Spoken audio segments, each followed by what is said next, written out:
Je m'appelle Thomas Lecor, je suis didacticien des mathématiques. Autrement dit, je m'intéresse à ce qui, dans les phénomènes d'apprentissage des mathématiques, s'explique par les mathématiques et la manière dont les individus les appréhendent. Initialement, mon sujet principal de recherche concernait la dialectique entre rationalité de l'étudiant et son activité mathématique. C'est-à-dire qu'en fait, un étudiant, il a une activité mathématique et c'est sa rationalité qui induit ses décisions. Et réciproquement, son activité mathématique a une influence sur les décisions qu'il peut prendre. Donc, l'un participant à fonder l'autre. Rien de plus cartésien comme sujet, bien sûr. Mon arrivée au laboratoire Bonheur fut l'occasion de prendre conscience que la rationalité ne peut s'exprimer sans émotion. C'est ainsi que je me suis penché sur la notion d'émotion épistémique. Ce sont les émotions qui accompagnent le fonctionnement cognitif.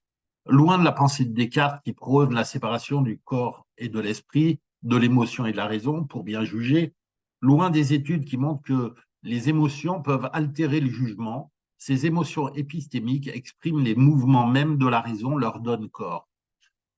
Les objets mathématiques d'apprentissage sur lesquels ma recherche porte sont ceux de la fin du lycée et début d'université en mathématiques. Ceci m'amène assez naturellement à étudier les phénomènes liés à la transition entre ces deux institutions.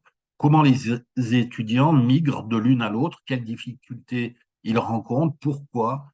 En tant que didacticien, je m'intéresse à savoir en quoi les mathématiques du secondaire sont différentes ou identiques à celles du supérieur. Je m'intéresse à ces continuités ruptures mathématiques entre les deux institutions.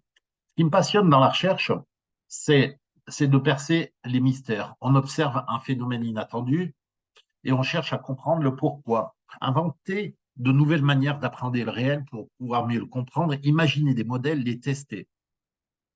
S'apercevoir que ces modèles ne fonctionnent pas, alors qu'ils étaient a priori bien fondés, comprendre pourquoi cette bataille entre un réel qui tente constamment d'échapper à nos modèles et notre volonté d'attraper ce réel, cette bataille permanente oblige de changer de stratégie, oblige à une forme de prétention réelle, je vais t'attraper, et à la fois à une grande modestie réelle, tu m'échappes constamment.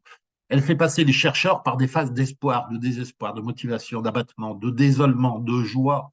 C'est pour moi, le cartésien, une source constante de rappel. L'émotion est le moteur de tout ce travail. Si l'on cherche une rationalité à cette déraisonnable motivation à percer les mystères du réel, on ne peut la trouver que dans l'intensité des émotions que l'on éprouve dans cette activité.